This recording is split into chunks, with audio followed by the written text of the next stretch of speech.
Hey, welcome back. It's another Age of Empires replay. This time it's another 2v2 with me and the Duke of Squirrel.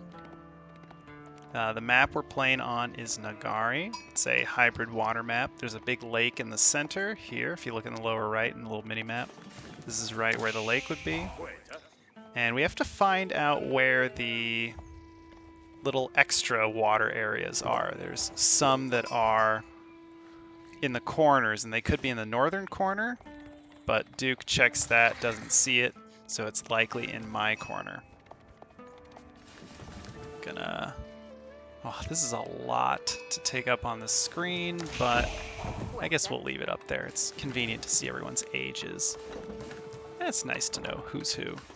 So it's me playing as the English, Duke of Squirrel playing as the Holy Roman Empire. You can see him quickly heading up here. Looks like he's gonna go for a dock very quickly. He's gonna try and get to this water area. And we're up against my opponent. This is Jipeng Jia playing as the French, and Nestle playing as the Holy Roman Empire, probably around here, the lower right, on the right side of the map. So Duke of Squirrel is going to build up wood, throw down a dock, and that's how he's going to get food.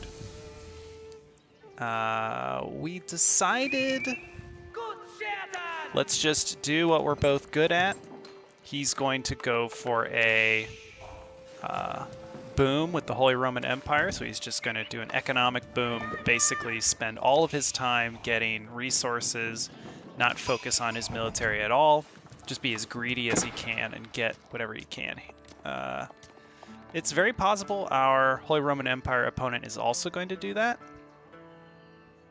So it could come down to this upper half of the map being not a lot of action, just kind of two players each trying to tech up as quickly as they can and being greedy, while me and the French opponent duke it out. I'm similarly doing my build that I do for hybrid water maps. So I'm putting a forward barracks near the water, and I'm scouting aggressively for any docks that might have come down. The fact that I don't see any docks here means our opponents are going to reach the feudal age very quickly. You can see French player is already at age 2. I've reached age 2 as well. It's not surprising the two Holy Roman Empire players are behind on their age ups. They're both focused on getting likely their docks down and gathering fish. So I'm going to try to put some aggression on with some longbowmen coming from my council hall. But I'm only going to make them one at a time. Really, I need spearmen coming from my barracks, because I'm concerned about those French knights. The French player has already aged up, so the knights could be on their way. That said, I'm going to greed a little bit and get a dock down. And with the Duke scouting this upper quadrant, this half of, or this bit of water here, and you can see he's really directing his scout up and down, trying to look for any dock. We now realize there's no docks from our opponents. So now we're thinking, is it a timing attack? Is it like a bunch of knights and early man-at-arms? So French Royal Knights and Holy Roman Empire man-at-arms? If so, it better show up quick. So really, we're both wondering what the heck's going on, and I tell him, let's scout. Let's scout as aggressively as we can. Let's find out what the hell's going on, because I just don't like what we're seeing. So I send my scout in, trying to figure out what's going on with the French player. I see lots on gold. That could mean a lot of aggression, a lot of Royal Knights. We're just trying to sniff out what our opponents are doing.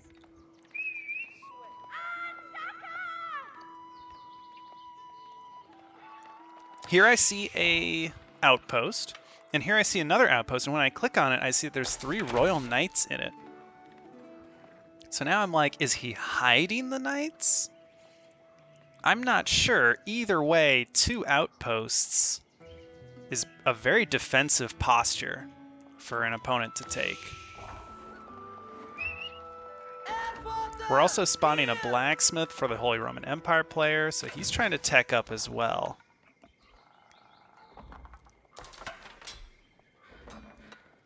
So what have we scouted? We weren't sure what was going on, and we scouted defensive structures from the French player, blacksmith from the Holy Roman Empire player, 1 barracks, not seen any military buildings here except it's got to be a school of cavalry for him to have 3 knights already. But we're saying to ourselves, okay, they didn't go for a dock. They're being very defensive. They're not being greedy. That means we can do whatever we want here on the high seas. So I get ship rights to reduce the cost of ships. And look how aggressive the Duke of Squirrel's being with his fishing ships. He's got so many of them working on these deep sea fish right here. He's absolutely thrilled by this. We just assume our opponents are likely way below us in terms of skill level because we don't do very many 2v2s. So the Duke is just going to continue to boom. He's going to get his Regnitz Cathedral up and go to the Castle Age and just tech ahead of everyone else. Me, I'm going to poke and prod. If this French opponent defends well, then maybe we're in for a little bit of trouble. But if I get some quick villager kills here, then we're really going to be set. Because the Holy Roman Empire opponent is likely going to be very slow as well. So I see the Royal Knights up there. They kill, I think, my scout. We get one of the villagers. I'm happy with that, so I back off a little bit. And I saw all those Royal Knights, so I need to keep my spearmen together. I think I decide, yeah, send the longbowmen forward to attack the villagers. Stay calm. We'll burn down the mining camp, and these longbowmen can put down palings.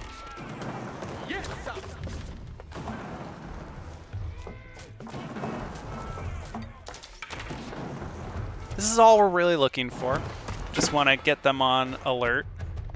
We're scouting around over here. You can see Duke's trying to get his prelates in position to pick up relics. He's definitely trying to get up to 3. Palings end up being helpful. The knights continue to bump into them, and the spearmen are scaring them off, but that's about 6 archers, so this harass is over. I'm hoping to just get some of the knights to trade effectively, but doesn't look like I can. That said, I'm pretty happy with it. I destroyed the mining camp, I got a villager out of it, and I got to see his army. Few knights, few archers. Okay. I'm gonna put down walls. I've continued to put defensive structures forward in case I want to engage. Let's check in with the Duke. Looks like he's still trying to pick up relics. He sees a wall here, which is preventing him from getting at this relic back here. Though I advertised to him, hey, there's a relic here protected by my towers, come and grab it. He's already got 1 relic in. He's getting his 2nd. The 3rd will be a key number for him. So I think he's going to go for this one to get his 3rd. Looks like there's even more over here. There's 1 here, 1 here, 1 here. And now the opponent, Holy Roman Empire, the enemy Holy Roman Empire player, goes to the Castle Age. We're still not seeing any docks. Still not seeing anything. We should probably scout over here for any docks, but honestly, it's all walled off. Doesn't seem like our opponent's coming through. There's not even a palisade gate here. So I'm going to take my time. I'm not in a rush to age up. I can continue to make some military, and I'm more than happy to harass him with it. The nice part about Nagari is there's a lot of stealth forest kind of tucked back here. So I'm going to try and use the gap between our opponent's base. They probably assume that that's a pretty safe spot to harvest resources from. But we'll eventually harass in here. Now here's the thing, I actually come all the way forward with my troops before I attack with the longbowmen. I want the spearmen to be able to attack as well. That way we can get 2. We might have only gotten 1 villager if we hadn't moved all the way in and then started to attack. Because whenever you attack, you'll be given an alert, like, hey, your units are under attack, and you can respond quickly. If you close the distance and then engage, you can probably get more kills. I'm not as aggressive in my fishing, but I have a decent amount. Honestly, the Duke doesn't even really need to make any more. He's fine. He's already at the Imperial Age. He's got the Palace of Swabia. It's just printing villagers. He's got 2 in the Regnants, and he's got to be bringing home a 3rd relic. There it is. That's going to give him insane gold. So if he can... And it looks like he's gonna go for the sacred site. Very nice. Me, like I said, I'm gonna go for the space between our opponent's bases. They often assume that that's safe. So I'm going to look for villager kills in here. Unfortunately, there's a big cluster of them. That's 3 villagers right there. And if I can direct, I can direct my spearmen over to these berry bushes, we're gonna get a lot more kills. It's all the French player. So the French player is getting really crippled by all this aggression. And man, are we getting villager kills. When I saw all this, I knew we were doing really well. Granted, there is a second town center here. So the second town center gave our French opponent all these villagers, but he's losing all the advantage that he had by making them all. And then I was fortunate enough to notice they were retreating into this town center, so I'm just going to have them burn this down and then disappear into the stealth forests. Back home, I've gone up to the Castle Age, so everyone is Castle Age or more except for the French player, likely because of the extra expansion here and all of my harassment at the gold and here that has likely prevented him from going up to the Castle Age.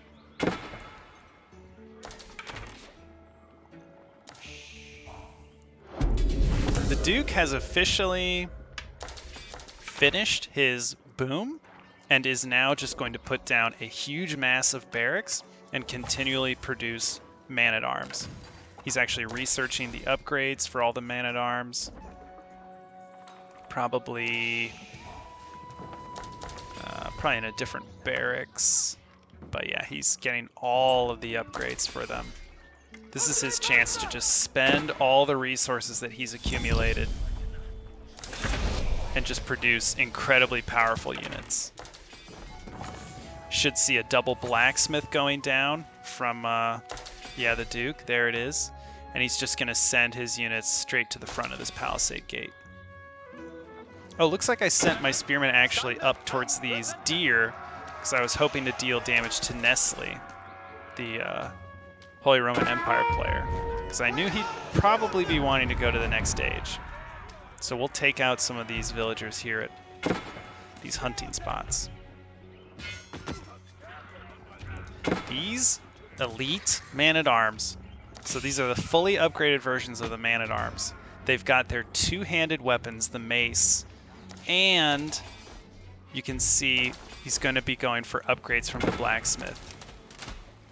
Increase the melee armor, marching drills. This is the Holy Roman Empire just completing their perfect build. We have made a few more ships. I'm getting farms up. And now that I have my 2 town centers, I'm producing a decent amount of villagers, although nowhere near as many as the Duke, who's just printing them from the Palace of Swabia. Once he burns through this palisade gate, he should be able to just swarm into the opponent's buildings. Although it looks like stone walls are going up. But I assure you, the Duke always puts some siege weapons behind this, because a Holy Roman Empire player, when they've completed their boom, it's going to be a bunch of barracks and then likely a bunch of siege engineering workshops, which are just going to produce a huge amount of bombards. We'll probably see those come out shortly. I'm burning down the Holy Roman Empire's Regnitz Cathedral. It's already got 2 relics in it. And these spearmen are just happily burning it down. I'm gonna go ahead and reveal the full map because I'm curious what our opponents are up to. We were feeling incredibly strong at this point. We felt like the game was ours. He was able, Duke of Squirrel was able to complete his boom without any disruption. And I was actually able to do significant harassment and lots of villager kills, so we felt like we had this in the bag. And the moment I realized that this Regnitz is going to go down to my troops, we felt pretty good. It looks like our opponents were trying to get some siege up. They just didn't have the military production really there. French player went very defensive with all these towers. Wow, lots of defense here. Getting good upgrades. That's definitely great. I like seeing that for this French player, but no military production. It's basically a barracks, the School of Cavalry, and this archery range. Meanwhile, I mean, I'm up to a decent amount. Heck, I've even got misrallied troops here. Duke of Squirrel's up to 6 already. And then the Holy Roman Empire opponent, 1 siege workshop, some barracks, doing a better job. That's for sure, but with the Regnitz down, that's all of his gold income. If we switch to income, you can just see the difference in the power of the economies. I'm almost up to 1,000 for the 3 food, wood, and gold, and a little bit of stone. Meanwhile, the Duke is at nearly 1,500 for all of these. That is an insane economy. Likely sitting at a huge number of, 109 villagers. I'm just crawling up to 80, and our opponents are probably way in the dust. French players smartly putting down a keep and then surrounding it with stables, but I feel like our armies are going to be upon them real soon. I've got a small force here, which is capable of taking on knights, what with the hardened spearmen. Hopefully I'm getting the upgrade to veteran. But the real scary force is up here. Look at 40, oh, it's maybe 50, maybe 60 man-at-arms. Nearly fully upgraded with 3 bombards in the back. And the blacksmiths are just pumping out upgrades. Wow, they're nearly completely full in terms of melee upgrades, and they surrender. Hopefully this will up our ELO and give us higher leveled opponents, but it was fun just sort of smashing through in this 2v2. Anyway, hope to see you again for the next replay. Thanks for tuning in. Catch you next time.